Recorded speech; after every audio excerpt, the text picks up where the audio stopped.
Hello, beautiful souls. I'm Lorrie Rivers with Holistic Healing with Lorrie. And in today's episode, we are bringing back a favorite conversation with one of my favorite people, Raelan Agle.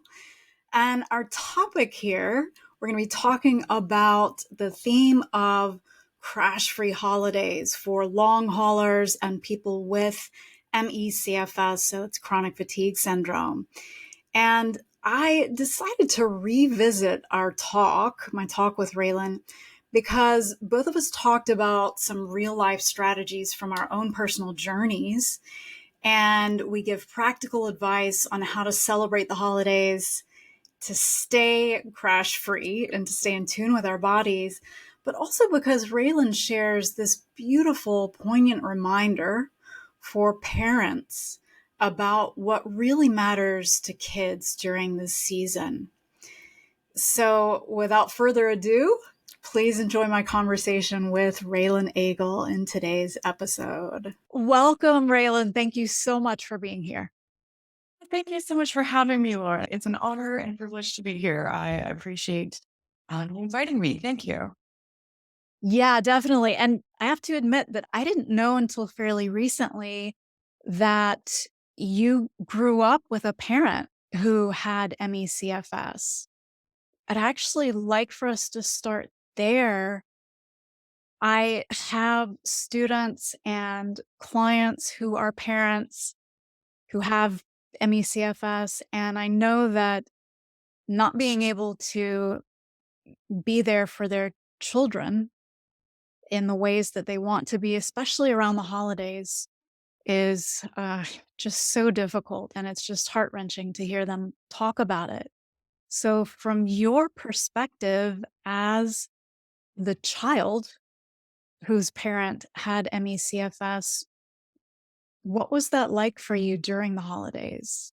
It's interesting because my mom became unwell. Her NECFS came on gradually. It got fairly severe by the end, but in the beginning it was more mild. And it started when I was about 5 years old. And I don't remember really much from before I was five. Virtually all of my memories of my mother are of her living with a chronic health condition.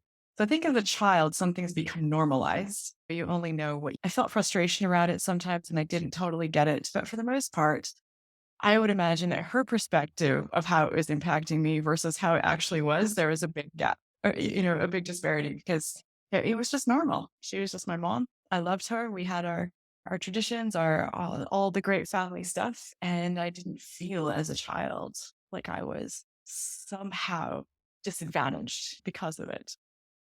Yeah, that's so interesting. And with every single client or student that I work with who does have a child, even with a sudden onset kind of thing, I find that their children are so amazing to them. I think it's easier probably for children who are above the age of 6 or 7 because they can understand more. But children are so resilient. And it sounds like for you, it was normal. That's a really good point and really interesting. So, from your perspective, do you have any tips for parents about how they can be with their children during the holidays? Yeah, of course, I knew we were going to be talking about this today. So I've been thinking about it quite a lot leading up to our discussion today. And I started thinking about what did I care about at the holidays and what didn't I care about. And I suspect there's a lot of things that parents think their kids care about, but actually don't. And if I can remove some guilt or some stress from any parents out there, because you parents out there facing this, I just have so much respect for what you're going through and what you're trying to do, because I can only imagine how challenging it is. But when it came to the holidays, I loved Christmas, like any kid. Christmas, I grew up Catholic, so that was our big December holiday for us. And I looked forward to it for so long. And the things that I didn't care about at Christmas, the things that my mom might have thought I cared about, were the fact that she was on the couch for just about all of it. She would lay down and we'd set up around her. I'd sit on the floor. We'd open presents there. We'd just have our little drinks, whatever they were, and everything was just around her on the couch. And that was just normal for me. And it didn't bother me in the slightest. I didn't see anything wrong with it. That was just mom and that was her spot. So it's fine. You know, I also didn't care how fancy the food was. It didn't have to be a big, massive feast. It didn't have to. Yeah, I think people put a lot of pressure on themselves at Christmas to come up with these elaborate baked goods, elaborate meals. And as a child, that wasn't important to me really at all. I didn't care if everyone looked nice at Christmas. Sometimes people get all dressed up and women feel pressure to do their hair and makeup. And it did not matter to me what my parents were wearing or how fancy their hair looked. That just was not even, it didn't matter at all. I wouldn't, if they didn't even shower, I don't think I would notice. Even I just think as adults, and I think maybe I'm stereotyping a little bit, but especially as women, we put so much pressure on ourselves, and society puts so much pressure on us. And I'm sure men feel it as well. But to do something grand and to look polished and perfect and just have all of this going on. But as a child, none of that mattered to me at all. And I didn't miss any of it. I didn't care how much money was spent on presents. I just liked having presents. I was excited no matter what they were. Our family, we did okay. My dad was working, but it's still financially tough when you have a parent that can't work for decades. It puts financial strain. The cost of the gifts didn't matter to me at all. What I did care about with the holidays, what made it special for me, and I guess this would be just from my own experience, my suggestion for parents to consider for things for their own families, if my experience is like anyone else's. A really big one for me was anticipation. And I've read studies that say we get more enjoyment out of the anticipation of events than the events themselves. And so for about a month leading up to Christmas, we were just excited about Christmas. And I had an advent calendar and I got to open the little box every day. And it was so exciting for me. And it was still records back then. We probably had other things, but in our home, we still had a record player. So dating myself, but we just had the same like 4 records that we played every year, and I loved it, and I was able to put them on by myself, and I had my favorite songs, and we had some simple decorations around the home. Just that month leading up to Christmas, which really didn't involve my mother having to do much of anything. Tolerate some quiet music once in a while and have an advent calendar for me to open, just was a really big thing. And then just anything around tradition. I think kids in general just love tradition. So I loved having that music. I loved that. And this is another thing where you can do the anticipation. My parents always put my presents under the tree 2 or 3 weeks early. So I just got to sit there and look at them. And it was just so exciting, like guessing what could be in them. And I was just, oh my goodness, I try to peel the tape back and see if I can peek. We did the thing where it's Christmas Day in the morning, the stocking would appear full of just little gifts, little trinkets and stuff that Santa brought in the night. And even long past when I was past believing it was Santa, I just loved that piece of it. So for me, it was just, yeah, the anticipation, the just a little bit of tradition that was stuck to consistently every year. And then the time. For me, it was just all about actual time with my parents, whether they were on the couch or whatever that looked like. I was just happy to be with them. So I don't think when it comes to kids that it needs to be grand. I think we can just hold on to some core, simple things and your children are going to love it and they're going to have incredible memories of their holidays as they grow up. I loved advent calendars too. They were so much fun. And I think that yet again, this illness has a way of making us prioritize and really bringing home what is important. So I know that parents out there who are watching this are just going to be so thankful that you shared this with them to know that it can be simple. That's awesome. Thank Yeah. you. Yeah, absolutely. I have nothing but great memories from the holidays growing up. I never felt like I was missing out on anything. It was. That's amazing. So now fast forward to when you had MECFS and the holidays. How was that different? How did you experience holidays while you were ill? It's interesting. And it's interesting even just because, as you mentioned, I interview people on my channel. So I'm usually the one interviewing people and hearing about their stories. And when I heard you introducing me and saying, and she is fully recovered. And of course, I know I am. And I've said this. But in that moment, I still have these moments like, oh my goodness, I really did it. Like all those years, I didn't think I was ever going to be free of it. I really did it. Like it felt impossible. So I just want to I think hope around the holidays is a big thing. And the holidays can be a tough time for people with stress and depression. And it can be easy to shift our focus onto what we're missing out on. And yeah, so I just want to put that out there that even sometimes it feels like things are never going to change. But I think it's important, especially at this time of year, to find ways to hold on to that hope and know that you are on a journey and that things can change. And it's not necessarily what this holiday season looks like is what all the holiday seasons are going to look like. One day, Lori will be interviewing you and you'll be sharing your holiday tips and then have from the other side. But yes, so it's interesting for me because my first Christmas with MECFS, my mother had also passed away that year. So my first Christmas with MECFS was also my first Christmas without my mother. And it was just my mother, my father, and myself. So a very small family unit. So we were 3 and now we're down to 2. And both my dad were in a pretty terrible place. So that already, for anyone who's lost a close loved one, you know how that impacts the holidays. And right there, that changes everything. So the holidays were already never going to be the same. And I found those first couple of years, especially the first year, I was angry. I had a lot of depression. I didn't handle it well. I didn't have any strategies for you that year on how to handle the holidays. I was just not in a good place and kind of just bitter even towards the holidays. And the holidays seemed like a time to just really throw it in my face, everything that I was missing out on. And it's just, it can be a tough thing. And I think with illness recovery, there are stages of grief, and the stage I was in that anger stage for that first year. So it was tough. But then as the years progressed, I found ways to bring joy back into the holidays and to enjoy them again. And I found that, and I know we talked about this a little bit when you're on my channel, but I found very quickly that I could evolve my holiday traditions in a way that better suited me and that it's okay for traditions to evolve. And that sometimes that they should, because as I'd mentioned, my holiday traditions in my family, a lot of it was around copious amounts of junk food. We would start baking baked goods weeks before and stocking them up in the deep freeze, like all sorts of squares and everything, and just have this mountain of sugar.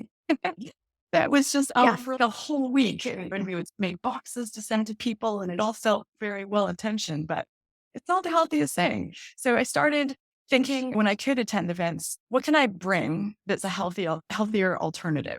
I'd bring some sort of sparkling non-alcoholic beverage and I'd drink it in the same wine glass that everyone else is drinking their wine. And I found that I didn't even feel like I was missing out on anything, just sitting there holding my pretty glass with my beverage. It didn't bother me. And I'd bring some healthier treats and foods to enjoy, depending on my level of health, whether I bought those or made those. And I found that not only was I enjoying them, but other people were devouring them as well. Because as we had talked about, everyone feels stress over the holidays and it doesn't feel good, most of us, about consuming copious amounts of junk food, because that's not good for anybody. I think it's okay to look at your traditions and are these still working for me? And how can I make them better fit a healthier and happier lifestyle? I I don't know. Yeah, I just love that concept. Raylan, you're so good at reframing things and at really honing in on strategies and changes that can be made to recover from this and to manage this illness. I love that concept of your holiday celebration evolving. I just think that's brilliant. Yeah, and it's not just food. You don't have to radically change everything, but just by making some small changes to the menu and on things like decorations and trees. I used to think I needed a grand amount of stuff for the holidays to be special. And by the time I became unwell, I had massive Rubbermaid containers full of Christmas decorations with this insane tree that took forever to decorate, and it's just really over the top. And I couldn't do that anymore. And I just got a tiny little tree with some lights on it, which at first seemed pathetic compared It's to like my, Charlie Brown-esque at first. yeah, my other one was just a glittering picture of perfection. It was just a Hallmark card. And now I'm like, what is this? But I really quickly got used to it. And I found I was just happy having a little tree with some lights. I'd put it up on something high, which made it seem bigger to me, and just put a couple simple decorations out. And I still enjoyed the holiday. I didn't enjoy them any less. All that stuff wasn't actually the reason that I was enjoying the holidays. So Yeah. I think it doesn't have to be as big and grand as we think it is. And I think as time goes on, we keep adding ways to make it more of a spectacle. And it's just, this can be the silver lining of this. It's time to dial back and see how much of that is really important and what your priorities really are over the Yeah. holiday. Yeah. Because ultimately, the holidays are for us to enjoy and celebrate, not to have the picture perfect holiday card that we send to everybody. Because I think that is what it's become. A lot. Yeah. Yeah. So I think for anybody, even people who are ill and are able to do all these crazy things, I think that it's really nice to be able to rein it in and just do the small things that make us happy. I wanted to dig a little deeper into the shift that happened for you as far as that anger and bitterness, because I know that for the first many years, and even sometimes after that, but especially for the first 3 years or so that I was ill, that I had a lot of anger and bitterness that got even bigger during the holidays because I was looking around me and seeing everybody having so much fun and hanging out together and all that stuff. And a lot of times I couldn't join them or it would make me really sick. And I wasn't dealing with nearly what you were dealing with your mom transitioning too. So, do you know what shifted for you so that you were able to start to bring your focus towards, okay, what are the small things that I can do? And to actually feel that joy again from that, as opposed to looking at the things that you weren't able to do.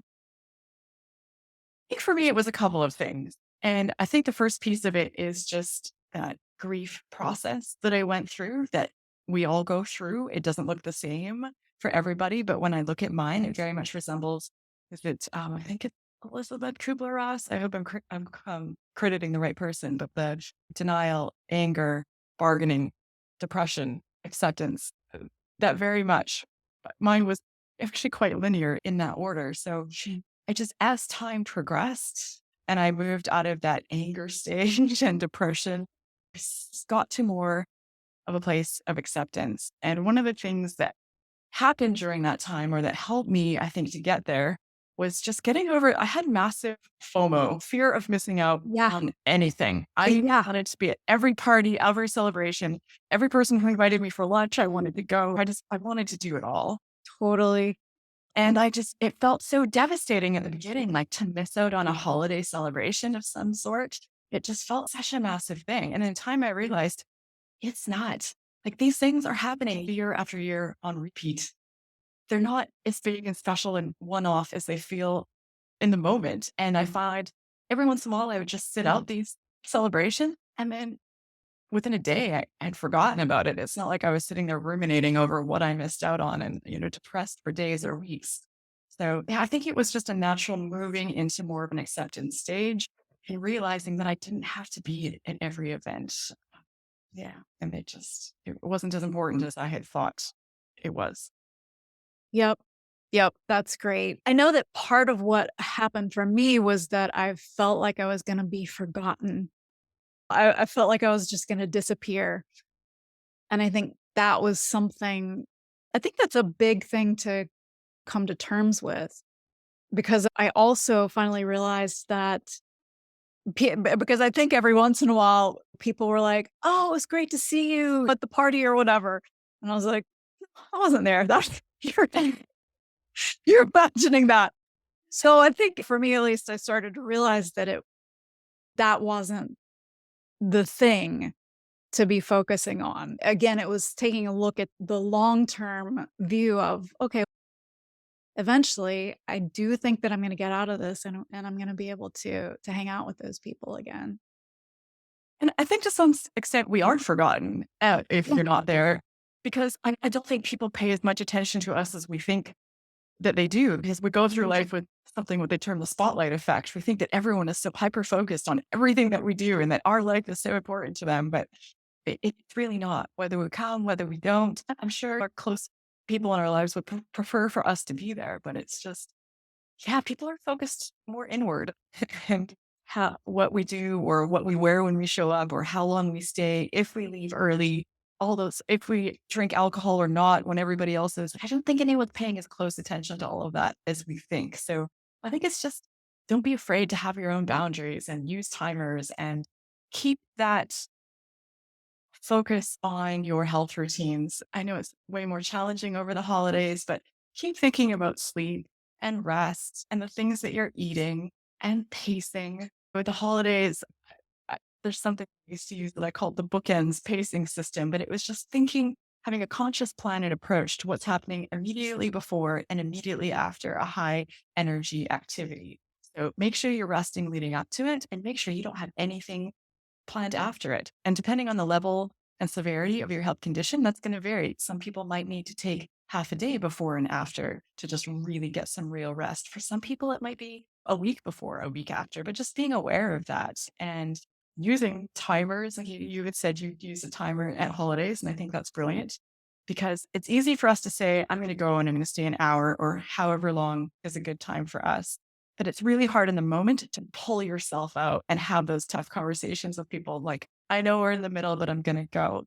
But if you have an alarm that goes off, it's just this audible interruption to the moment and it brings attention and it's a good segue to the people around you. My self care timer, keeping myself in check here. That's my note. And I need to start heading home. So, yeah, I think it, like every other time of the year, you need to be taking care of yourself and you need to be a bit selfish and keep those boundaries in place and keep yourself a priority because the cost when you're facing chronic illness to not doing those things can be severe. So it's just important to keep that in mind. I love that term, bookends, pacing bookends. Yeah, that's one of the things that I teach as well. So if both of us are advocating it, we know it's Yeah, it came to me one time I was talking to someone and they said, we go through life with activity bookends. Like we seem to just pile things one on top of another and just not thinking about it. It's just, I do what a good physical thing to visualize. And it just helps me to think about those gaps before and after and don't load yourself up in because you're set yourself up to fail. And then it's not a good situation. Any other strategies that you want to share with us about holidays? I think we've gone through a lot of really good ones. Yeah, I think I covered the main ones. I touched on this briefly, but the other really big one is stress. I think we think of the holidays as a happy time, and in many ways they are, but they also bring on a lot of stress. There could be family drama, there could be obligations we're putting on ourselves for what we need to do, and so forth. And I think most of us appreciate that, especially when you're facing chronic health conditions like ME, CFS, or long COVID, and so forth, that stress can be really devastating. And for me, when I was still living with ME, CFS, stress could level me. You'd think I had just tried to run a marathon. Like it could just wipe me out and it could take me weeks to get back on track. So, I think this time of year, more than ever, whatever your strategies and tools are for managing stress, just to make sure that you're committing to them, whether that's meditation or if you have some brain training activities or you have ways, different strategies for incorporating more real rest into your life, just making sure that's front and center and to not forget that even though this is a joyous time, it is still full of a lot of stress and that it sometimes can sneak up on us and then we're not managing it as we should. Yeah. Yeah, that's so good. So important to remember. You actually did this wonderful thing when we were recording for you, and that is for those of you who are out there who have long COVID or ME/CFS, what are some strategies that you use to be able to manage the holidays and to take good care of yourself during the holidays? Go ahead and put those for us in the comments below so that we can all trade them. So that because so many of you out there have such great ways to approach this and we all learn from each other always. Even after me coaching people for 20 years now with ME/CFS and now with long COVID, I still learn new ways of doing things and different ways of doing things from my students and clients. Really love that. And Raelan, is there anything else that you'd like to say or share with us before we sign off here? As always, for anyone who's watching who is currently facing a chronic illness right now, just to have some compassion with yourself and kindness to yourself. And I know it's a bit of a cliche, but think how you would talk to a friend who's going through something similar. I think a lot of us we've determined that come down with these conditions also have an element of pushing ourselves or overachieving, and we can be really hard on ourselves. I know it can be tough. You're going through something tremendous. It's okay if you're struggling. We all do. Just want people to hold on to hope and to know how powerful you are, and to know that even when it feels like you're stuck, there are so many options right now. There's such a wealth of information out there, so many programs, so much support, research happening, so many reasons to be hopeful. So just keep at it, keep doing what you're doing, and I believe you'll get there. I second all of that. Raelan, thank you so much for being here with us. I'm going to put a link to Raelan's amazing YouTube channel below, and to all of her social. She has a great Instagram. You can follow her there also, and other places. And it's just always so much fun doing this with you, Raelan, and you always have so much wisdom to share with us, and your understanding and intention is just palpable. So thank you so much for joining us. Thank you so much for having me. It's truly an honor, and I'm so appreciative of you, Lorrie, of everything you do to support people, and especially now over the holidays. I think it's important now more than ever. So yeah, thank you. Right back at you. Great. Thanks. All right, everybody. We'll see you in the next video, and have great holidays. Thank you so much for joining me on this episode of the Holistic Healing with Lorrie podcast. And I do hope that you found our conversation enlightening and helpful. That is always my goal. If you did, I have a small favor to ask. Please do consider leaving a review on your favorite podcast platform. That would really, really help us, not only to improve, but also to help others to discover the podcast. And especially if you know someone who is navigating their way through ME/CFS, through long COVID, fibromyalgia, or any chronic illness, please also share this podcast with them.